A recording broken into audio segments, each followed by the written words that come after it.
महाभारत की कथाओं में बहुत से वीर योद्धाओं का वर्णन है, बहुत से देवताओं का, बहुत से भगवानों का, जिन्होंने सत्य का साथ देते हुए पांडवों की जीत पक्की कराई। पर क्या आप जानते हैं, इस युद्ध में राक्षसों ने भी अपना बल दिखाया था। भीम के पुत्र घटोत्कच, जिसमें असीम शक्तियां थी, जिसने कौरवों की आधी सेना का विनाश कर दिया था, तो ऐसे राक्षसों ने भी अपनी भूमिका निभाई थी इस युद्ध में। युद्ध के एक माह पहले जब भीम और कृष्ण अत्रि ऋषि के पास जाते हैं तो अत्रि ऋषि उनका स्वागत करते हैं। फिर बैठ के बताते हैं कि वन में 2 ब्रह्म राक्षसों का वास है, जो गांव में आके हर रात को मनुष्य की बलि देते हैं और खा जाते हैं। इसी कारण वे अपना यज्ञ पूर्ण नहीं कर पा रहे।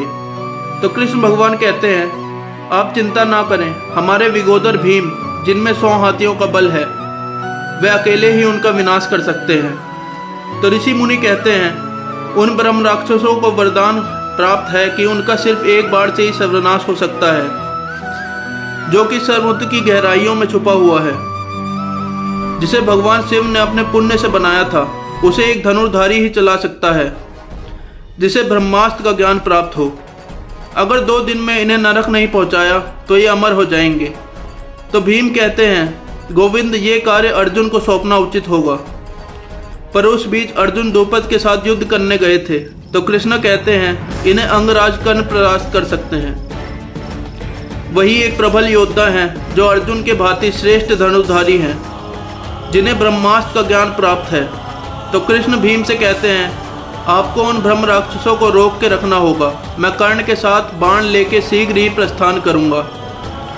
तो कृष्ण चले जाते हैं और कर्ण को लेकर तुरंत गांव में प्रस्थान करते हैं और भेष बदल लेते हैं। जब रात होती है तो ब्रह्म राक्षस दोबारा लौट के आते हैं और एक मनुष्य की बलि देने के लिए उसे उठाते हैं। तभी भीम अपने गदे से वार करते हैं तो वह पेड़ से जाके लड़ जाते हैं और फिर दूसरा ब्रह्म राक्षस उनके ऊपर प्रहार करता है। तो भीम अपने गदे से फिर उसे फेंक देते हैं। ऐसे बहुत देर तक युद्ध चलता रहता है, उनमें से कोई भी नहीं मरता।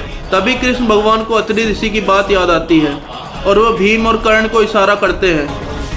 तभी भीम दोनों ब्रह्म राक्षसों को पकड़ लेते हैं और कर्ण बाण चलाते हैं। जैसे ही वो बाण उनके करीब पहुंचता है तो भीम हट जाते हैं और उनका विनाश हो जाता है। तभी सारे लोग उन्हें माला पहनाते हैं और अत्रि ऋषि उन्हें वरदान देते हैं कि तुम्हें युगों युगों तक तुम्हारा नाम अमर रहेगा।